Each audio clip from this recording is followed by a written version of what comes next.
the quality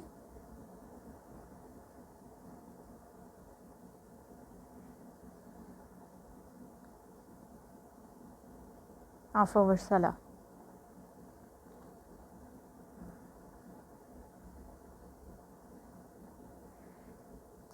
Then second point ہمارے پاس کیا ہے؟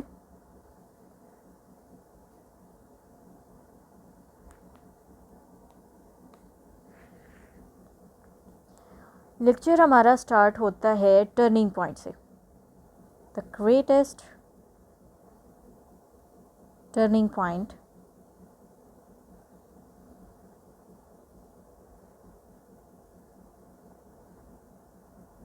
in history.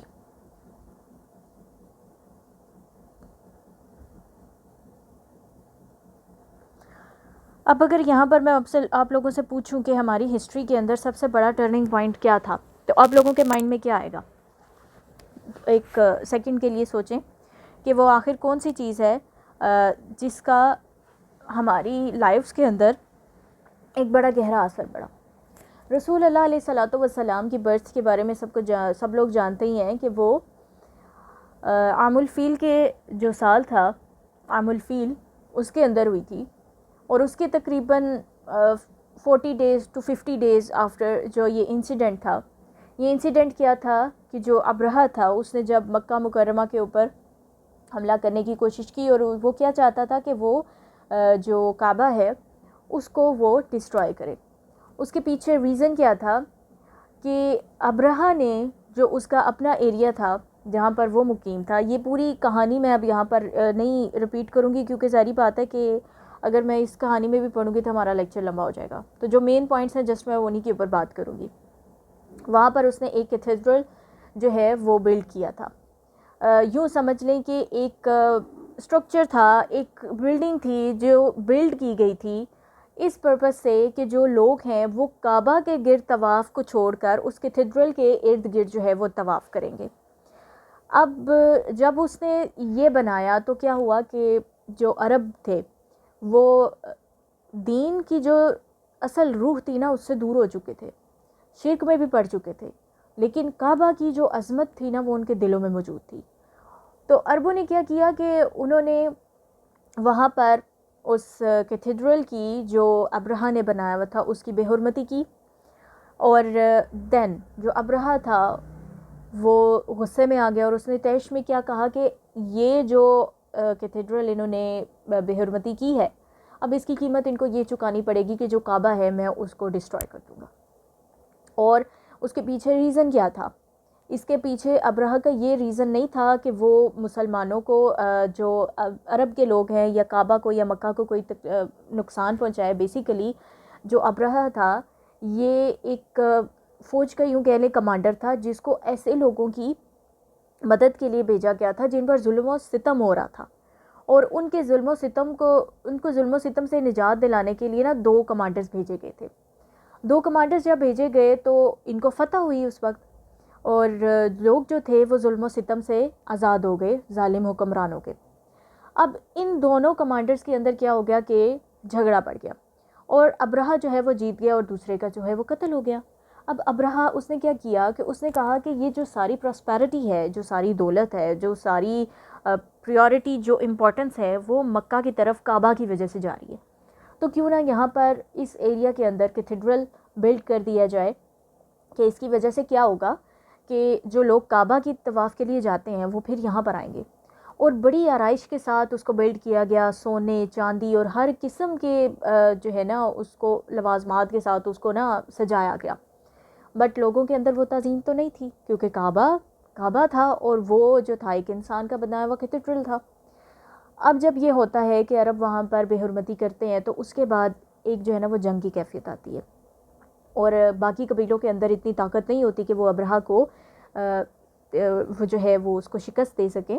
تو ابرہہ جو ہے وہ باقی سارے قبیلوں سے جیتتا ہوا مکہ کی طرف جانا شروع کر دیتا ہے.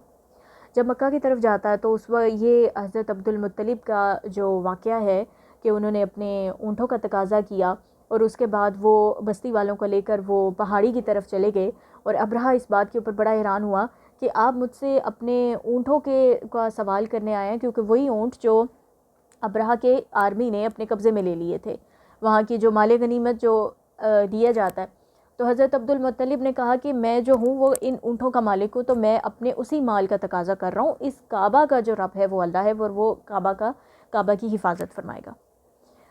اب یہ بات کہی، اور حضرت عبد المطلب نے اس سے پہلے کعبہ کے سامنے جو ہے وہ اللہ تعالیٰ سے دعا کیا کی تھی کہ اے اللہ، ہمارے اندر وہ طاقت نہیں ہے کہ ہم اس کا مقابلہ کر سکیں، کیونکہ باقی قبائل کو بھی وہ شکست دے چکا تھا. تو وہاں پر اب عربوں کے پاس اتنی جو اسٹرینتھ نہیں تھی کہ اس کی آرمی کا مقابلہ کر سکتے، تو وہ لوگ پہاڑوں کی طرف چلے گئے. اب ابرہہ جب آیا ہے تو اس نے جب حملہ کرنے کی کوشش کی ہے، تو ان کا جو ہاتھی کا نام تھا محمود، اور ہاتھی کو کیا کیا گیا کہ حکم دیا کہ مکہ کی طرف چلے، لیکن وہ جا نہیں رہا تھا. وہ وہیں پر بیٹھ کے اور اس نے جانے سے انکار کر دیا ہوگا. اس کو مارا گیا، ہر قسم کا ٹارچر انہوں نے دیا تاکہ یہ یہاں سے اٹھے. لیکن وہ جب بھی اس کو ٹارچر دیتے وہ دوسری سمت میں جانا شروع کر دیتا تھا، وہ مکہ اور کعبہ کی سمت کی طرف نہیں چلتا تھا. تو یہ ایک بہت بڑا سائن تھا، ایک وارننگ تھی اللہ تعالیٰ کی طرف سے، لیکن اس سائن کے اوپر توجہ نہیں دی گئی. پھر کیا ہوتا ہے کہ جو پرندوں کا ایک جھنڈ آتا ہے اور ان کے پاس جو پتھر ہوتے ہیں، اور یہ سب کو پتہ ہی ہے، قرآن کے اندر یہ بات اللہ تعالیٰ نے بیان بھی فرمائی ہے. تو وہ پتھر جب ان کے اوپر برسے تو وہ ایک جس طرح سے ایک جھاڑ ہوتا ہے نا، وہ پوری آرمی ایک جھاڑ بن گئی. اور ابرہہ کو عذاب کس قسم کا ہوا کہ اس کی جو ان پتھروں کے اندر نا بیسیکلی پوائزن تھا، ایسا پوائزن کہ جب وہ ان کی باڈی کے اندر جا رہا ہے نا تو ان کی باڈی کا ایک ایک پارٹ گر کر الگ ہو رہا ہے. لائک اگر اس کا ہاتھ ہے نا تو اس کی ایک انگلی گرتی ہے، پھر تھوڑی دیر بعد ایک انگلی گرتی ہے، پھر تیسری انگلی گرتی ہے. یوں آپ سمجھ لیں کہ اس کی پوری باڈی، جس ایریا سے وہ لوگ چلے تھے مکہ سے، ان کی جب آرمی واپس جاتی ہے، تباہ ہوئی ہوئی آرمی، کچھ لوگ اس کے بچ جاتے ہیں، تو پھر جب وہ واپس جاتے ہیں نا تو اس راستے میں ابرہہ کے اوپر یہ اتنا عذاب آیا کہ اس کے جسم کا ایک ایک ٹکڑا گر کر الگ ہوتا چلا گیا، تباہ ہوتا چلا گیا، اور جب تک وہ واپس پہنچے اس کی باڈی ختم ہو چکی تھی، ٹوٹلی ختم ہو چکی تھی، ڈسٹرائے ہو چکی تھی. اور جو مکہ کے مقیم تھے وہ اس پورے واقعے کو اپنی آنکھوں سے دیکھ رہے تھے، انہوں نے اس پورے انسیڈنٹ کو ایکسپیرینس کیا. یہ جو ایک معجزہ تھا جو اللہ تعالیٰ کے گھر کی حفاظت کے لیے تھا، جو اللہ تعالیٰ نے اس قوم کو، اس آرمی کو عذاب دیا. ایون حضرت عائشہ رضی اللہ تعالیٰ عنہ سے بھی روایت ہے کہ جب یہ اکثر جب وہ بات کیا کرتی تھی تو وہ کہتی تھی کہ انہوں نے ایسے کچھ لوگ دیکھے ہیں وہاں پر عرب مکہ کے اندر، کہ وہ جو آرمی کے کچھ لوگ بچ گئے تھے اور وہ مکہ میں موجود تھے، تو یا تو وہ پوری باڈی ان کی اس قابل نہیں رہی تھی، وہ معذور ہو چکے تھے کہ وہ کچھ کر سکتے، اور وہ نابینا ہو چکے تھے، اور ان کو وہ دیکھا گیا تھا. اب اس انسیڈنٹ کے کچھ ڈیز بعد، آلموسٹ 30 40 یا 50، اس کے اندر آپ کو ڈفرینس آف اوپینین ملے گا. اینڈ دین رسول پاک علیہ صلاۃ والسلام کی برتھ ہوتی ہے. اور عام الفیل کے سال میں جب رسول پاک کی برتھ ہوئی تو اب رسول پاک علیہ صلاۃ والسلام کی سیرت کو سمجھنے کے لیے جو سب سے امپورٹنٹ چیز ہے، یہ پوائنٹ اپنے پاس نوٹ ڈاؤن کریں، سیرت کو سمجھنے کے لیے سب سے امپورٹنٹ چیز یہ ہے کہ ہمیں آڈینس کو سمجھنا پڑتا ہے کہ اس ٹائم میں، اس سرکمسٹانسز کے اندر آڈینس کی مینٹیلٹی کیا تھی، ان کا بیہیویئر کیا تھا، وہ کس کوڈ آف کنڈکٹ کو فالو کرتے تھے. جب ہم آڈینس کو سمجھ لیتے ہیں تب ہمیں میسج کا جو ریئل ایسنس ہے وہ سمجھ میں آتا ہے. اب گریٹسٹ ٹرننگ پوائنٹ ہماری ہسٹری کے اندر کیا تھا؟ وہ ٹائم تھا جب رسول پاک علیہ صلاۃ والسلام پر وحی کا نزول ہوتا ہے. اب میں اسٹیپ بائی اسٹیپ یہ ساری چیزیں آپ لوگوں کے سامنے لکھوں گی، اور آپ لوگ چاہیں تو بے شک اس کو اپنے پاس خود بھی لکھتے چلے جائیں. ٹرننگ پوائنٹ کیا تھا؟ the day when رسول کریم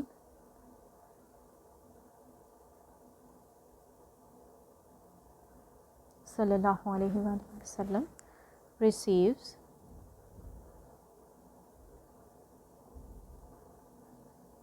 the وحی.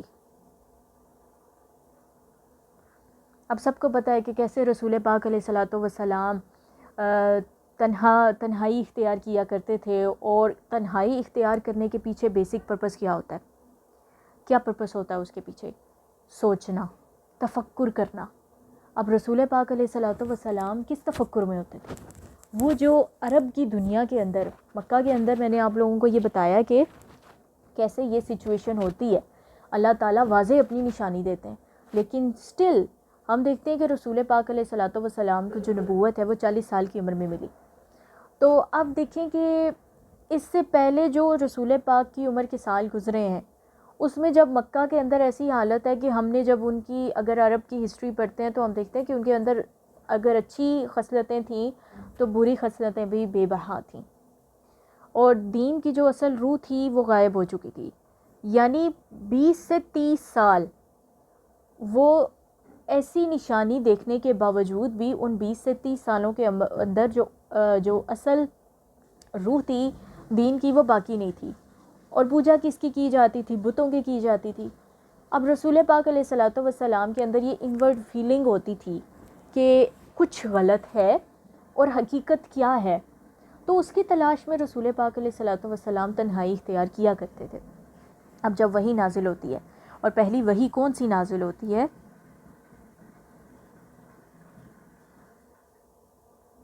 سورہ علق کی چند آیات نازل ہوتی ہیں۔ اب یہ جو سچویشن ہے، سب کو پتہ ہے کہ جب وحی کا نزول ہوا تو اس کے بعد رسول پاک علیہ الصلوۃ والسلام ایک اوور ویلمنگ سچویشن میں تھے۔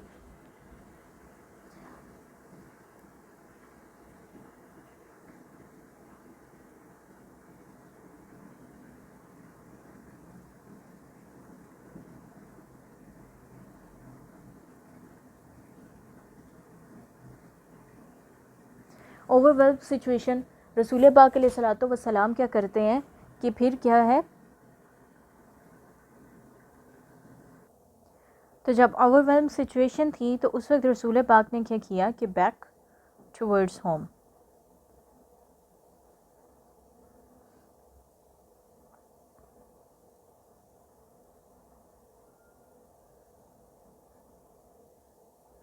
اب جب رسول پاک علیہ الصلوۃ والسلام گھر واپس گئے تو سب سے پہلے یہ جو بات تھی، ہم سب کو پتہ ہے کہ سیرت پاک ہم نے پڑھی ہوئی ہے، تو اس میں کیا کہا تھا رسول پاک نے کہ حضرت خدیجہ رضی اللہ تعالیٰ عنہ سے کہ مجھے چادر اڑا دیں، یا پھر جو ہے وہ رسول پاک علیہ الصلوۃ والسلام نے ان سے کمفرٹ کی ڈیمانڈ کی تھی۔ کمفرٹ ان اے سینس کہ جب آپ باہر سے ایک ایسے سچویشن کو فیس کر کے آتے ہیں جو کہ آپ کو انٹرنلی تھوڑا سا ہٹ کرتی ہے، ہٹ ان اے سینس کہ جو وحی تھی یہ کوئی آسان بات نہیں تھی۔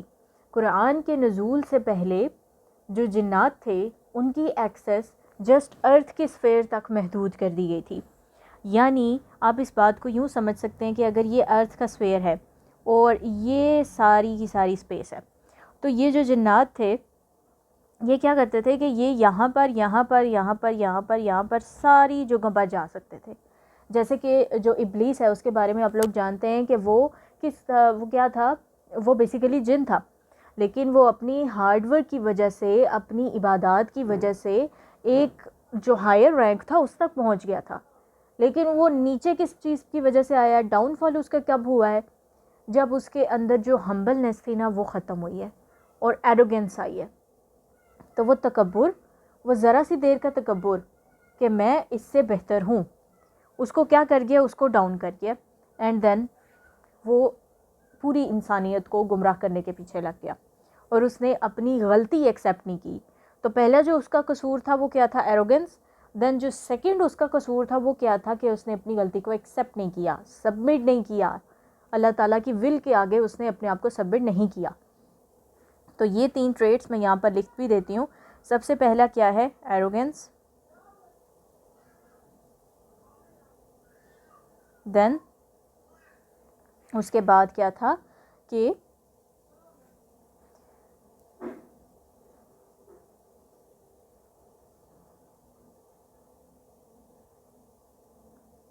ریجڈنس۔ ریجڈنس کا کیا مطلب ہے کہ اس نے اپنی غلطی کو ایکسیپٹ نہیں کیا، اس نے خود کو ایکسکیوزز دیے، اور جو بلیم تھا وہ کس کے اوپر ڈال دیا کہ اللہ تعالیٰ نے اس کو گمراہ کیا۔ لیکن بیسیکلی اس کے پیچھے ریزن کیا تھا اس کی گمراہی کا؟ اس کے اندر موجود جو قدورت تھی وہ اس کی گمراہی کا اصل سبب تھا، بٹ اس نے اس کو ایکسیپٹ نہیں کیا، اس نے سبمٹ نہیں کیا۔ اب بات ہو رہی تھی کہ جنات کی ایکسس جو تھی وہ ارتھ میں بھی تھی اور اسپیس میں بھی تھی۔ وہ ٹریول کر سکتے تھے سین ورڈ میں بھی اینڈ ان سین ورڈ کے اندر بھی.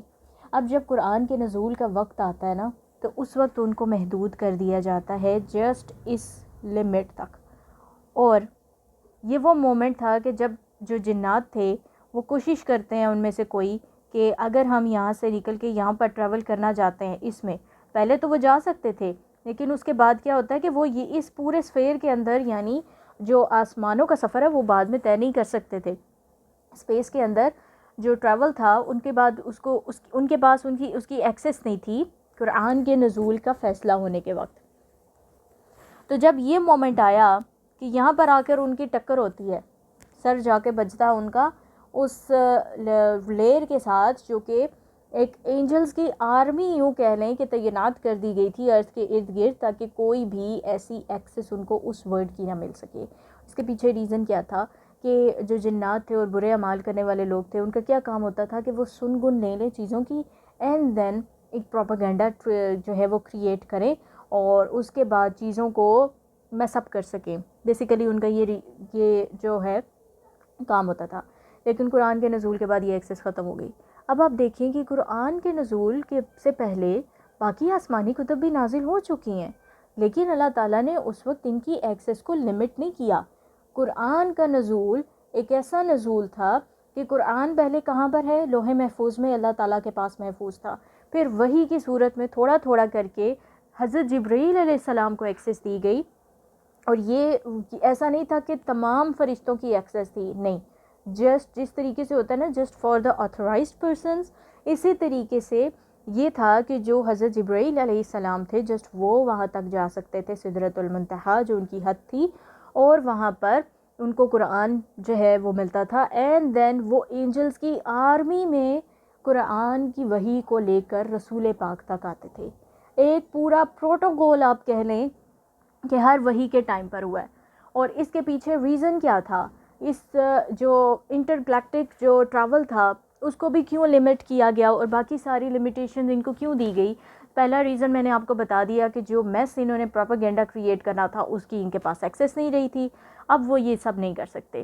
سیکنڈ جو ریزن تھا، جب حضرت جبرائیل علیہ السلام نے ٹریول کرتے ہوئے ان سین ورڈ سے اس سین ورڈ میں رسول پاک علیہ الصلوۃ والسلام تک وحی لے کر آنی ہے تو اس دوران ان کو زیرو ٹریفک ملے. زیرو ٹریفک، آرمی ہوتی تھی اینجلز کی اور اس کے ساتھ جو ہے وہ وحی کا نزول ہوتا تھا. اب یہ پوائنٹ آپ لوگوں کو سمجھ میں آ گیا. اب آپ اس سے اندازہ کر سکتے ہیں کہ جس قرآن کے تھوڑے تھوڑے سے نزول کے اوپر اتنا پروٹوکول، ہائی لیول کا پروٹوکول، کیونکہ جو چیز جتنی امپورٹنٹ ہوتی ہے اتنا اس کو ہائی لیول پر ہائی رینکس دیے جاتے ہیں، اتنے کم لوگوں کی ایکسیس ہوتی ہے اس تک. اب رسول پاک علیہ الصلوۃ والسلام پر جب یہ نزول ہوا ہے تو اس وقت رسول پاک کے دل کی کیفیت دیکھیں کہ وہ کیسی ہوگی، اور بڑی مشکل کی وہ کیفیت ہوتی تھی جب وحی کا نزول ہوتا تھا. اب یہاں تک تو ہم نے یہ بات سیکھ لی کہ وہ اوور ویلم جو سچویشن تھی اس کے پیچھے ریزن کیا تھا، وہ بنی کیوں تھی. اب سورۃ العلق کے اندر جو بیسک حکم تھا وہ کیا تھا؟ پڑھیے اپنے رب کے نام سے، ٹھیک ہے. اب یہاں پر اس نزول کے بعد جو سب سے پہلا حکم ہے وہ پڑھنے کا حکم ہے. اب یہ چیز کس کو بتائی جا سکتی تھی؟ امیجیٹ سرکل جو تھا وہ کون سا تھا؟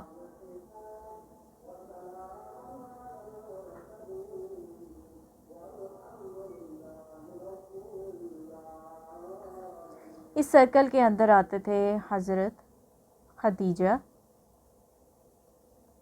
رضی اللہ عنہ، دین اس کے بعد حضرت زید بن حارث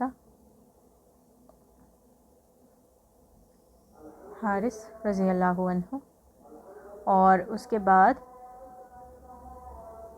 حضرت ابوبکر رضی اللہ عنہ. اب دیکھیں حضرت خدیجہ رضی اللہ عنہ اور حضرت زید بن حارث کون تھے؟ جو حضرت خدیجہ نے ایز اے گفٹ ایک غلام رسول پاک علیہ الصلوۃ والسلام کو گفٹ کیے تھے کہ جو ان کی خدمت کے لیے اور ان کی اسسٹنس کے لیے جو ہے وہ موجود رہتے تھے. اور حضرت ابوبکر صدیق رضی اللہ تعالیٰ عنہ رسول پاک علیہ الصلوۃ والسلام کے بیسٹ فرینڈ تھے. اب اس جو سرکل تھا قریبی لوگ، اب جب وہی نازل ہوئی ہے تو بیسک پرپس کیا ہے کہ لوگوں کو وارن کرنا ہے، لوگوں کو اللہ تعالیٰ کے بارے میں بتانا ہے. سب سے پہلے کیا چیز کی جا سکتی تھی کہ اپنے ارد گرد کے لوگوں کو اس بارے میں بتایا جائے جو اللہ تعالیٰ نے نازل کیا. اور حضرت خدیجہ رضی اللہ تعالیٰ عنہ، اس کے بعد زید بن حارث رضی اللہ عنہ اور حضرت ابوبکر صدیق رضی اللہ عنہ تک یہ جو ہے وہ خبر پہنچائی گئی، اور انہوں نے اس چیز کو ایکسیپٹ کیا. ٹھیک ہے، ایز اٹ از ایکسیپٹ کیا، کیونکہ وہ جانتے تھے کہ رسول کریم علیہ الصلوۃ والسلام کون ہے. ٹھیک ہے، اس کے بعد اب کیا ہوتا ہے؟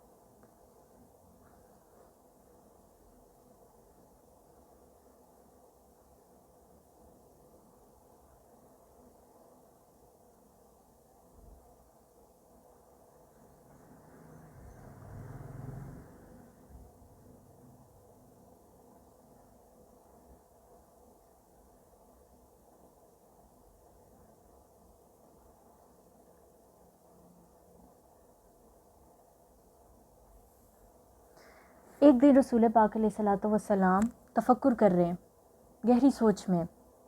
تفکر میں کیا ہے کہ رسول پاک علیہ الصلوۃ والسلام نے اپنے ارد گرد شال کو لپیٹا ہوا ہے.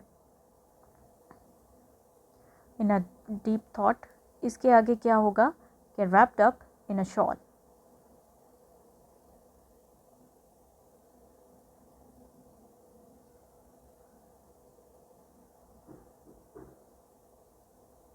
ریپڈ اپ ان اے شال. اب یہ سچویشن ہے، رسول پاک علیہ الصلوۃ والسلام اس طریقے سے موجود ہیں. اب جو تھاٹ ہے وہ کس سے ریلیٹڈ ہے؟ کیا چیز رسول پاک علیہ الصلوۃ والسلام سوچ رہے ہیں؟ thinking about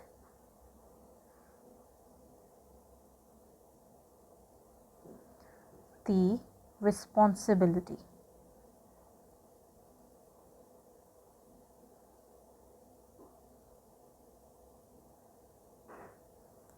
thinking about the responsibility کہ اب یہ جو نبوت کی رسپانسبلٹی آئی ہے، اب اس کے ساتھ کیا کرنا ہے.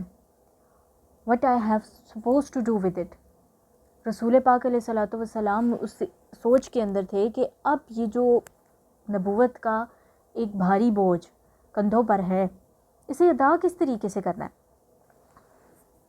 میں سٹیپ بائی سٹیپ ساری چیزیں لکھ رہی ہوں تاکہ جب آپ اس ڈاکومنٹ کو پڑھیں تو آپ کو ایک فلو کے اندر ساری چیزیں سمجھ آئیں گی کہ جو گریٹسٹ ٹرننگ پوائنٹ تھا وہ کیا تھا کہ سب سے پہلے وحی کا نزول ہوتا ہے رسول پاک علیہ الصلوۃ والسلام پر. اس سے پہلے ڈسکس کیا ہے ہم نے مکہ کے اندر کی تھوڑی سی سچویشن کو کہ کیسے عام الفیل کا جو واقعہ تھا اس کے باوجود وہ سٹل مشرکانہ عبادات کے اندر مصروف تھے. ٹھیک ہے، دین جو پہلی وحی نازل ہوتی ہے، پہلی وحی کے نازل ہونے کے بعد رسول پاک اوور ویلم سچویشن میں ہیں اور وہ گھر کی جانب واپس جاتے ہیں. گھر کی جانب واپس جا کے سب سے پہلا جو سوال ہے وہ کیا ہے، پہلے جو نیڈ ہے وہ کیا ہے کہ کمفرٹ پرووائڈ کیا جائے. کمفرٹ پرووائڈ کس طریقے سے ہوگا کہ جو بات ہوئی ہے اس بات کو جو ہے وہ ڈسکلوز کیا جاتا ہے. جو سب سے پرسنل ریلیشنز ہیں حضرت خدیجہ رضی اللہ تعالیٰ عنہ کے پاس، اور حضرت خدیجہ رضی اللہ تعالیٰ عنہ جب اس کے بارے میں سنتی ہیں تو اس کے اوپر ایمان لے کر آتی ہیں کیونکہ انہیں معلوم ہے کہ رسول پاک کون ہے. دین حضرت ابوبکر صدیق رضی اللہ تعالیٰ عنہ تک اور حضرت زید بن حارثہ رضی اللہ تعالیٰ عنہ تک. اب یہاں پر یہ بات نہ کیجیے گا کہ میم سے پہلے کس تک یہ بات پہنچی، کیونکہ جو ہسٹری ہے اس میں آپ کو ڈفرینس آف اوپینین ملے گا. کوئی کہے گا کہ پہلے حضرت ابوبکر صدیق سے بات ہوئی، کوئی کہے گا کہ حضرت زید بن حارث سے بات ہوئی، کوئی کہے گا کہ پہلے فلاں سے بات ہوئی. تو یہ اس طریقے سے چیزیں ہوتی جائیں گی. اور ہسٹری کے اندر یہ بھی ہمیں پتہ ہے کہ جو ایک وہاں پر ورقہ بن نوفل تھے، آئی تھنک مجھے ان کا نام یاد آ رہا ہے، تو حضرت خدیجہ رسول پاک کو لے کر ان کے پاس گئی تھی اور انہوں نے پھر تصدیق کی تھی کہ یہ تو وہی فرشتے ہیں جو پہلے حضرت جو ہے وہ موسیٰ علیہ السلام اور حضرت عیسیٰ علیہ السلام کے پاس بھی آ چکے ہیں. اور انہوں نے یہ پیش گوئی بھی کی تھی کہ آپ کی قوم جو ہے وہ آپ کو اس خطے سے باہر نکالے گی. تو یہ ساری چیزیں ہیں. کچھ چیزیں میں یہاں پر جو ہے وہ کوٹ کر رہی ہوں، کچھ چیزیں نہیں کر رہی ہوں. تو اس کے پیچھے ظاہری بات ہے ریزن ہے کہ ہم نے کوشش کرنی ہے کہ ہمارے پاس جو ٹائم لمٹ ہے اس کے اندر ہم جتنی امپورٹنٹ چیزیں ہیں ان کو ڈسکس کر سکیں. دین ہم نے بات کی جو امیجیٹ سرکل تھا اس کے بارے میں کہ وہ سرکل کون سا تھا جو لوڈ ونس تھے, جو کہ قریبی ریلیشن تھے. اب اس کے بعد کیا ہوتا ہے کہ رسول پاک ایک دن بیٹھے ہیں اور رسول پاک یہ تھنک کر رہے ہیں کہ یہ جو ان کے پاس رسپانسبلٹی آئی ہے اب اس کے ساتھ کیا کرنا ہے, ٹھیک ہے, تھنکنگ اباؤٹ دا رسپانسبلٹی. اور اس کے بعد مینس what he supposed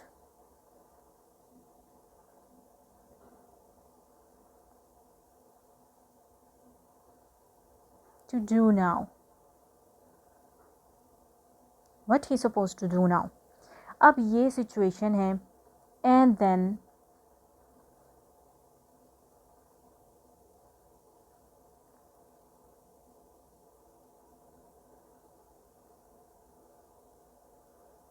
وہی نازل ہوتی ہے کہ یا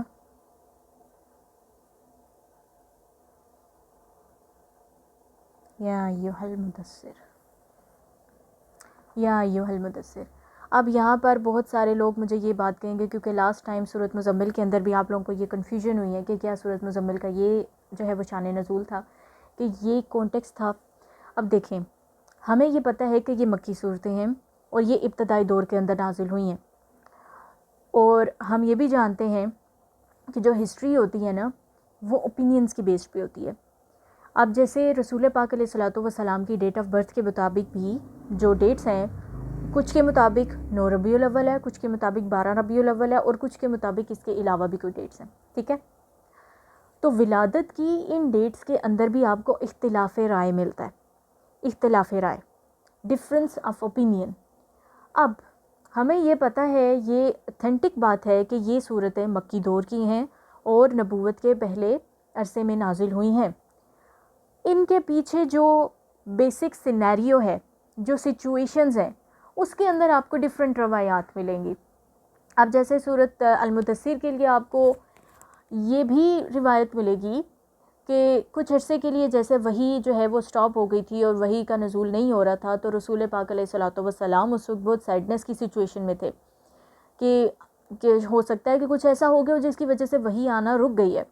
لیکن اس کے پیچھے ریزن کیا تھا کہ جو ایک بھاری بوجھ رسول پاک علیہ الصلوۃ والسلام نے بیئر کیا تھا اپنے دل کے اوپر وحی کا, وہ تھوڑا نارملائز ہو سکے, چیزیں تھوڑی سی نا نارملائز ہو سکیں, اور جو تڑپ ہے وہ مزید بڑھ سکے, تاکہ جب نیکسٹ وحی آئے گی تو اس کے ساتھ جو پرفارمنس لیول ہوگا وہ ہائی لیول کا ہوگا, کیونکہ جو ایک اوور ویلمنگ سچویشن تھی وہ نارملائز ہو چکی ہوگی. تو یہ ریزن تھا وحی کے اندر ایک جو گیپ آنے کا. تو اس کے بعد گیپ کے بعد جو آیات نازل ہوتی ہیں وہ سورۃ المدثر کی ہیں, ٹھیک ہے. اور اس کے بعد یہ بھی روایتیں ہیں کہ جیسے یہ ایک سینیریو تھا کہ پہلے جو وحی نازل ہوئی اس کے بعد جو میسج دیا گیا وہ کلوزڈ ون کے پاس تھا. دین اب رسول پاک علیہ الصلوۃ والسلام جب اس تفکر میں ہے کہ اب کیا کرنا ہے اس رسپانسبلٹی کا, اور اس رسپانسبلٹی کو پورا کیسے کرنا ہے. بیسیکلی یہ ایک پریشانی کی بات تھی, پریشانی ان اے سینس کہ یہ بات نہیں تھی کہ رسپانسبلٹی مل گئی ہے, پریشانی اس بات کی تھی کہ وہ کون سے سٹیپس لیے جائے جس کے بعد یہ رسپانسبلٹی اچھے طریقے کے ساتھ مکمل ہو. تو اب رسول پاک علیہ الصلوۃ والسلام جب یہ اس ڈیپ تھاٹ کے اندر تھے تو اس وقت سورۃ المدثر کی جو ہے وہ آیات نازل ہوتی ہیں یا ایھا المدثر. اور میں نے لاسٹ ٹائم آپ کو بتایا کہ یا ایھا المزمل جب نازل ہوئی ہے تو اس کے اندر جب ہم سمپل اس کا ترجمہ کرتے ہیں نا تو ہم کیا کرتے ہیں کہ اے کپڑے میں لپٹنے والے, اور یا پھر ہم اس کو انگلش میں کہتے ہیں او the one who is wrapped up ان اے شال اور اے بلینکٹ, کہ جنہوں نے اپنے آپ کو بلینکٹ کے اندر یا شال کے اندر ریپ اپ کیا ہوا ہے, ان کو پکارا جا رہا ہے. یہ ترجمہ ہے. ٹرانسلیشن کسی بھی زبان کا نیم البدل نہیں ہو سکتی. گروپ کے اندر ایک اسٹوڈنٹ نے کمنٹ کیا تھا کہ نماز کو سمجھنا ہے تو اس کی روح کو سمجھنا ہے تو ترجمے کو سمجھیں. یہاں پر میں آپ کے ساتھ اختلاف کروں گی, اور اختلاف کی وجہ کیا ہے. آپ ترجمے کے اندر, یہ میں نے اورینٹیشن کے اندر بھی بات کی تھی کہ ورڈز کو ٹرانسلیٹ کر سکتے ہیں, آپ فیلنگز کو ٹرانسلیٹ نہیں کر سکتے. آپ سب کا جو مین مسئلہ ہے سب پورے گروپ کا میں کہتی ہوں کہ یہ 80% لوگوں کا مسئلہ ہوگا. وہ نماز پڑھیں ان کو فیل نہیں ہو رہی, ان کو پتہ ہے کہ وہ کیا بول رہے ہیں, عربی کے الفاظ بھی ان کو یاد ہیں, اردو کا ان کو ترجمہ بھی کچھ حد تک آتا ہی ہے, ٹھیک ہے, لیکن ان کو فیل کچھ نہیں ہوتا کیونکہ انہوں نے فیلنگ سیکھی ہی نہیں نا کہ کن فیلنگز کے ساتھ قرآن میں وہ چیزیں نازل ہوئی ہیں, کن فیلنگز کے ساتھ یہ وحی نازل ہوئی ہے. تو جب یا ایھا المدثر کی بات کی جا رہی ہے نا, تو یہاں پر میں اس کی ٹرانسلیشن بھی نیچے لکھ دیتی ہوں.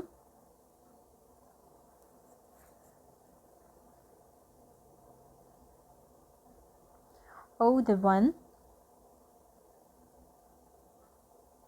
who is wrapped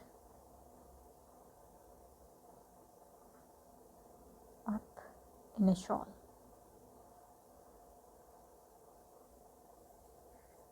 ٹھیک ہے, یہ بیسک میننگ ہے. یہ اب یہاں پر یہ دیکھنے کی ضرورت نہیں ہے کہ میم یہ کس ٹرانسلیشن سے ہے, کس کی ٹرانسلیشن ہم فالو کر رہے ہیں, کیونکہ ٹرانسلیشن ہمارا پوائنٹ آف کنسرن نہیں ہے. لنگوسٹک انالیسس اور عربک لینگویج کی جو ڈیپتھ ہے وہ ہمارا پوائنٹ آف کنسرن ہے. تو یہاں پر جب یا ایھا المدثر کی بات کی جا رہی ہے, میں نے یہاں پر اعراب نہیں لگائے, اعراب یعنی حرکات زہر زبر پیش. تو اب کیا ہے کہ ادھر جو ہے میننگ تو ہمیں یہ ملتا ہے کہ وہ جو کپڑے میں لپٹے ہوئے ہیں, ٹھیک ہے, لیکن یہ میننگ نہیں ہے ان عربک. عربی میں کیا مطلب ہے,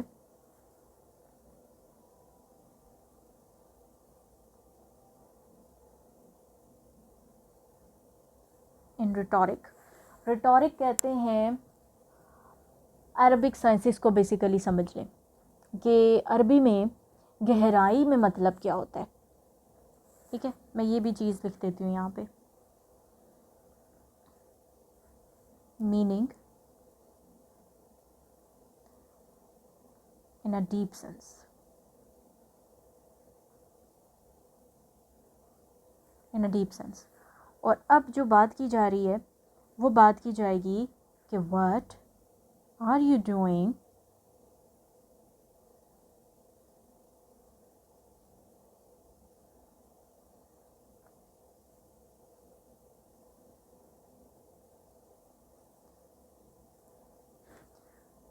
sitting here wrapped up in a shawl, in a blanket or a shawl, ٹھیک ہے. ان دونوں میں سے کوئی بھی میننگ آپ لے سکتے ہیں.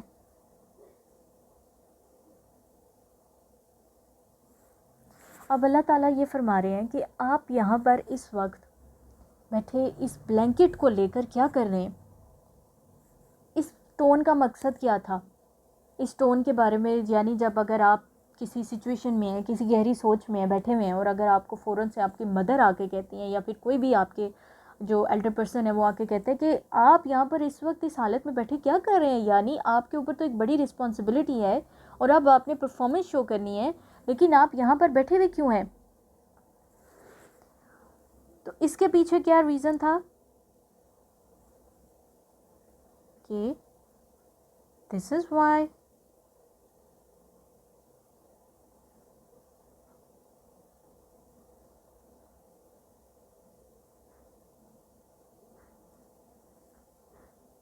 this is this message to you. یہ بیسیکلی ٹون ہے کہ کیا ہم نے یہ میسیج آپ کے پاس اس لیے دیا ہے کہ آپ اس طریقے سے بیٹھیں. اور یہ ایک شکوہ نہیں ہے, یہ بیسیکلی موٹیویشن ہے. موٹیویشن ان اے سینس کہ جب آپ بیٹھے ہوئے ہیں اور ایک سوچ میں ہیں, تو اب آپ کو بتایا جائے گا کہ نیکسٹ کرنا کیا ہے. نیکسٹ آیت کون سی نازل ہوتی ہیں, نیکسٹ آیت نازل ہوتی ہے, اب میں یہاں پر پوائنٹ نمبر 3 لکھوں گی. اوپر ہم نے پوائنٹ نمبر 2 سٹارٹ کیا تھا, اینڈ دین پوائنٹ نمبر 3 کہ what do you need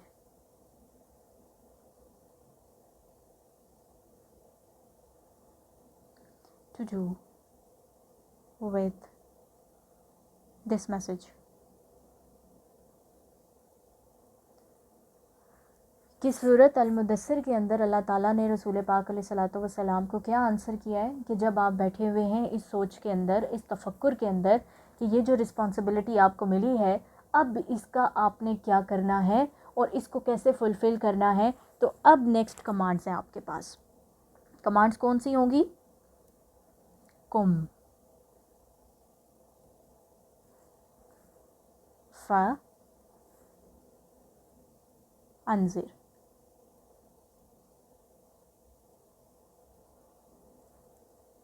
کم فانذر اس کا مطلب کیا ہے کہ اسٹینڈ اپ اینڈ وارن، کہ کھڑے ہو جائیے اور ڈرائیے. اب اس کے پیچھے ٹون سمجھ میں آئیے کہ جب وہی اس طریقے سے نازل ہوئی اور یہ پورا سینیریو بن رہا ہے، تو اس وقت جب سورۃ المدثر کی آیات نازل ہوتی ہیں تو اس کے پیچھے ریزن کیا ہے کہ اللہ تعالیٰ نے اب بتایا کہ اب یہ جو چیز آ گئی ہے اس کے ساتھ کرنا کیا ہے. اب یہاں پر اللہ تعالیٰ نے اس وحی کے اندر نا ایک چیز نہیں فرمائی. وہ کیا ہے؟ 4 نمبر پوائنٹ میں لکھوں گی یہاں پر.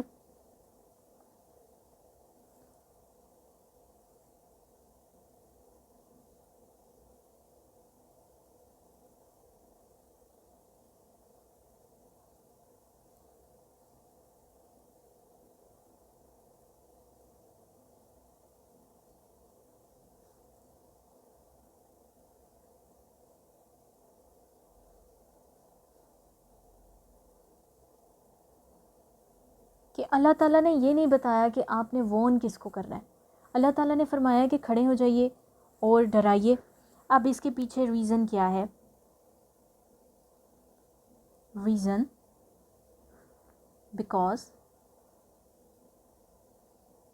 warn everyone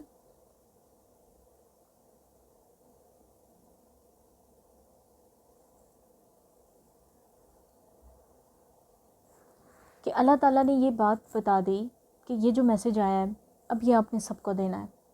کوئی اس سے اس کو یہ کھلی چھوٹ نہیں ہے کہ اس کو یہ میسج نہ ملے، اور اگر وہ میسج ملے تو اس کے ساتھ کسی بھی قسم کا ایکسکیوز کا بیہیویئر رکھ سکے. تو بیسک میسج اب یہاں پر کیا ہے؟ اس پوری وحی کا، یعنی جو ابتدا کی آیات اور یہ جو پورا ایک سینیریو تھا، یہاں پر اب ہمارے پاس بیسک میسج کیا ہے جو ہم نے لرن کرنا ہے.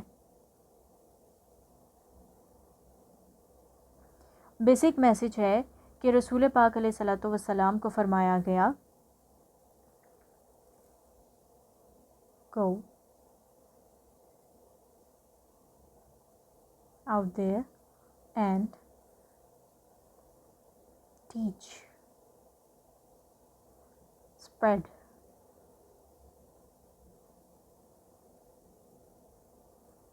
the message far and wide.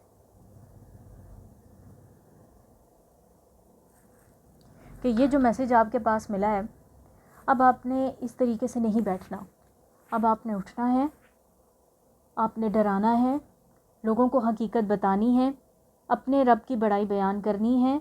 قریبی لوگوں تک وہی کی جو حقیقت تھی وہ آپ نے پہنچائی. اب اس کے بعد آپ نے یہ میسج دور دور لوگوں تک پہنچانا ہے. Preaching the entire world. اب یہاں پر کیا چیز آ گئی؟ مین میسج کیا آ گیا؟ preach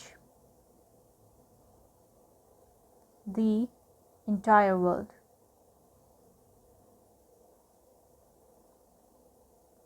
اب مجھے یہاں پر آپ لوگ ایک بات بتائیں کہ کیا یہ ایک بہت بڑا ٹاسک تھا یا نہیں تھا؟ اگر ہمیں یہ بات کہی جائے کہ ہم نے ایک سپیچ دینی ہے اور وہ سپیچ 100 لوگوں کے آگے ہم نے دینی ہے، تو ہم کافی کانشیس ہوتے ہیں، ہم کافی نروس ہوتے ہیں، اور ہم پریپریشن کر رہے ہوتے ہیں کہ کسی بھی اینگل سے ہمارے پاس کوئی ایسا ویک پوائنٹ نہ ہو جس سے کہ ہم دوسرے سے پیچھے رہ جائیں. ایسا ہی ہے. تو اب رسول پاک علیہ الصلوۃ والسلام کا کسی سے مقابلہ تو نہیں تھا، کیونکہ رسول پاک علیہ الصلوۃ والسلام کے مقابلے میں وہ ساری ظلمت تھی، وہ سارے اندھیرے تھے جو اتنے سالوں کا نتیجہ تھے. اور رسول پاک نے صرف اپنے قریبی لوگوں کو جو ہے وہ میسج نہیں دینا تھا. بیسک میسج رسول پاک علیہ الصلوۃ والسلام نے دور دور لوگوں تک یہ میسج دینا تھا. اب جب یہ آتا ہے تو یہ کیا ہے؟ دس از اے ہیوج ٹاسک. ایسا ہی ہے. اب جب یہ ہیوج ٹاسک ہے تو اس ہیوج ٹاسک کے بعد اچھا ابھی 45 منٹس کا یہ لیکچر ہو چکا ہے. مجھے لگتا ہے کہ یہاں پر اب اس کلاس کو جو ہے وہ اینڈ کر دینا چاہیے. نیکسٹ ہم اس انشاءاللہ نیکسٹ لیکچر کے اندر یا نیکسٹ ویک میں ہم اس کو ڈسکس کریں گے، کیونکہ آپ اس کو 2 پارٹس کے اندر ڈیوائڈ کر کے اس لیکچر کو لے سکتے ہیں. تو بیسیکلی آج ہم نے جو سیکھا ہے اس کی سمری کیا تھی؟ سمری یہ تھی کہ ہم نے ہمارا جو بیسک پرپس ہے وہ ہے کوالٹی آف صلاح، امپروو کرنا کوالٹی کو. دین ہمارا جو سیکنڈ پوائنٹ تھا وہ کیا تھا کہ greatest turning point in history وہ کیا تھا؟ وحی کا نزول. پھر وحی کا نزول ہوتا ہے اور سٹیپ بائی سٹیپ جیسے رسول پاک علیہ الصلوۃ والسلام کی ایموشنل سچویشن تھی. یہاں پر ایک بات نوٹ کرنی ہے، قرآن سٹیپ بائی سٹیپ کس چیز کو ایڈریس کر رہا ہے؟ سائیکولوجیکل سچویشن، ایموشنل سچویشن، یعنی آپ کا انورڈ اور آؤٹ ورڈ دونوں چیزیں ایڈریس ہو رہی ہیں. نماز ہمارے پاس ایک ریچول ہے. نماز ہمیں سائیکولوجیکل ایک جو سکون ہوتا ہے وہ کیوں نہیں پرووائڈ کرتی؟ ایموشنل کمفرٹ کیوں نہیں پرووائڈ کرتی؟ لیکن جب ہم یہ دیکھ رہے ہیں کہ جب رسول پاک علیہ الصلوۃ والسلام اوور ویلم سچویشن میں گھر آتے ہیں تو اس کے بعد جب وہ اپنے لوڈ ونس کو یہ بتاتے ہیں، ان کی قریبی ریلیشنز کے بارے تک یہ وحی کی بات پہنچتی ہے، تو آہستہ آہستہ چیزیں نارملائز ہو رہی ہیں. اور اس کے بعد جب رسول پاک علیہ الصلوۃ والسلام بڑی گہری سوچ میں موجود ہیں تو اللہ تعالیٰ پھر فرماتے ہیں کہ اب اس رسپانسبلٹی کا کرنا کیا ہے کہ یہ گائیڈنس بھی اللہ تعالیٰ کی طرف سے آئی کہ اٹھیے اور ڈرائیے. اور ڈرانا صرف آپ نے اپنے قریب کے لوگوں کو نہیں ہے، ڈرانا کس کس کو ہے؟ اب یہ بھی جو ہے وہ آیات نازل ہوئیں کہ جو بیسک میسیج ہے سب سے پہلے وہ کس کو دینا ہے؟ فیملی کو، فرینڈس کو، اینڈ جو ٹرائبز ہیں آپ کے ارد گرد کے، ان تک یہ میسیج پہنچائیں. اٹھیں، کھڑے ہو جائیں، کمر باندھ لیں. اب آپ نے بیٹھنا نہیں ہے، اب آپ نے اس طریقے سے سوچنا نہیں ہے. اس رسپانسبلٹی کو ادا کرنے کا سب سے پہلا سٹیپ کیا ہے؟ ٹیک اے اسٹارٹ. یہ آج کا میسیج ہے کہ ٹیک اے اسٹارٹ. اب اس اسٹارٹ کو کہاں سے لینا ہے؟ ہیوج ٹاسک کے سامنے پورے دنیا کو گائیڈ کرنا ہے. اور رسول پاک علیہ الصلوۃ والسلام کا ایک جو کہہ لیں کہ ایک بک تھی، اس کے اوپر جو ٹائٹل تھا، میں نے کچھ ٹائم پہلے جب میں سعودی عربیہ میں تھی تو میں نے اس ٹائٹل کو پڑھا تو وہ اس ٹائٹل نے مجھے لمحے بھر کے لیے روک لیا.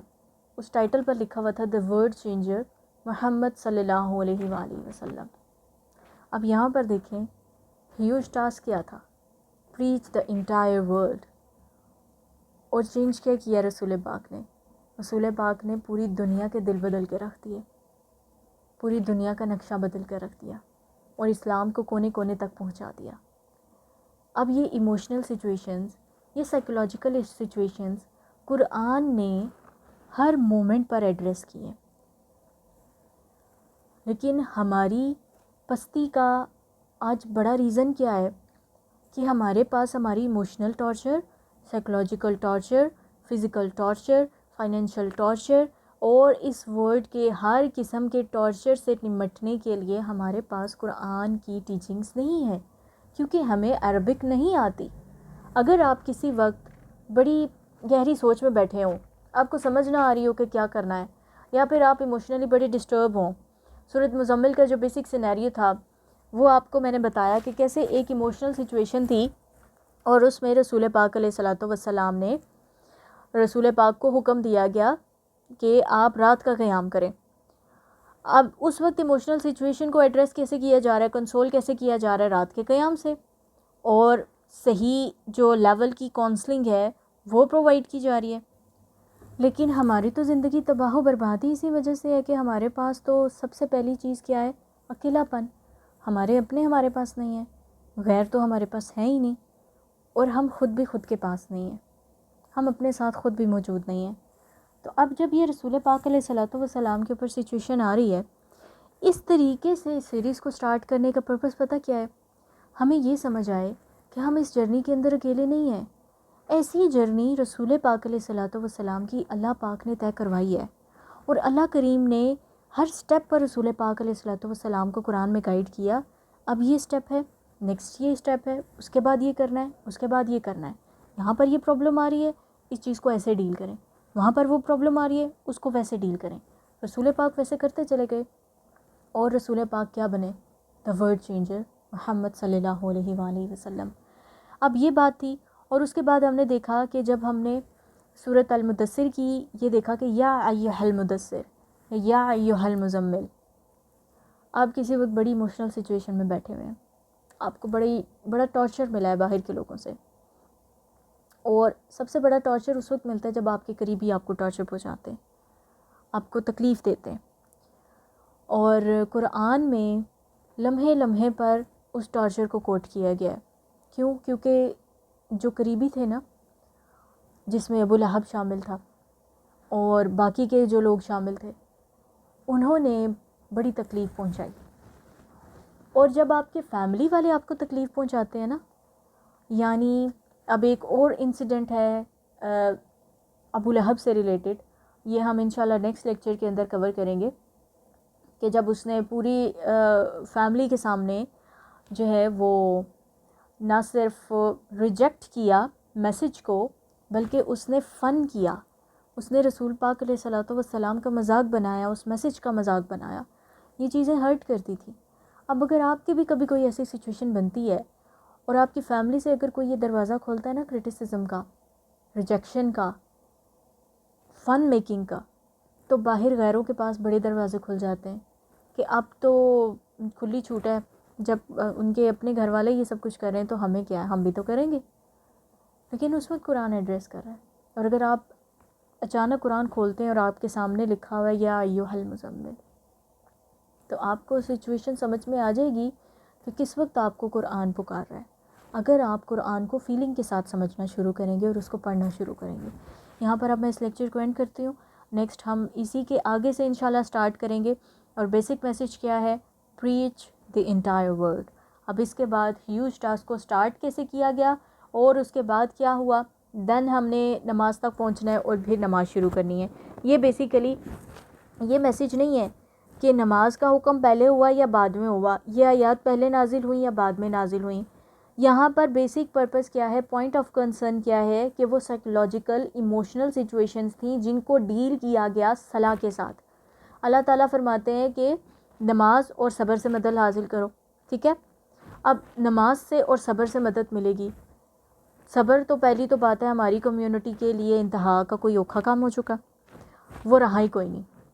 اور جس کسی کے پاس بھی صبر ہوتا ہے نا، اس کو کرٹیسائز اتنا کیا جاتا ہے کہ سب کچھ ہو جائے گا، تم اسی طریقے سے بیٹھے رہنا۔ وہ بیچارہ اپنے صبر کو کرتے کرتے بڑی تباہی کا شکار ہو جاتا ہے۔ اور جو دوسرے لوگ ہیں، نماز جو دوسرا پوائنٹ ہے، نماز سے مدد حاصل کریں۔ جب نماز فیل ہی نہیں ہوتی، نماز بے حیائی سے ہی نہیں روکتی، نماز ایک وقت کی پڑھی دوسرے وقت کی پڑھنے کا دل نہیں کیا، یا مصروف ہو گئے اور مصروفیت میں نماز کا خیال نہیں رہا، تو نماز ہمیں ہماری ٹف سچویشنز میں کیسے گائیڈ کرتی ہے؟ ان سارے لیکچرز کا مقصد آپ کو وہ امپورٹنس سمجھانا ہے کہ جب نبوت کی اتنی بڑی رسپانسبلٹی رسول پاک کے پاس تھی، اور اس رسپانسبلٹی نے میں ہیلپ کیا ہے قرآن نے ایموشنلی، سائیکولوجیکلی، اور دوسری طرف نماز نے کس طریقے سے رسول اللہ کو انٹرنل اسٹرینتھ پرووائڈ کی ہے کہ فصاحت و بلاغت، جو بولنا ہے بلاغت کے ساتھ بولنا ہے، یعنی ایسے الفاظ جو دوسرے کے دل پر اثر کر جائیں۔ اور جب آپ کے اندر بھی ہرٹفل فیلنگز ہیں تو آپ نے ان کے ساتھ کیسے اپنے آپ کو دوبارہ کھڑا کرنا ہے۔ قدموں کے زخمی ہونے کے بعد دوبارہ کھڑا ہونا ایک بڑے صبر کی بات ہے، ایک بڑے ظرف کی بات ہے، اور یہ ظرف اور صبر قرآن ہمیں سکھاتا بھی ہے، اور ہسٹری میں اس نے رسول پاک علیہ الصلوۃ والسلام کو پرووائڈ بھی کیا ہے۔ یہاں پر اب اس لیکچر کو میں اینڈ کرتی ہوں۔ جزاکم اللہ خیر، فی امان اللہ۔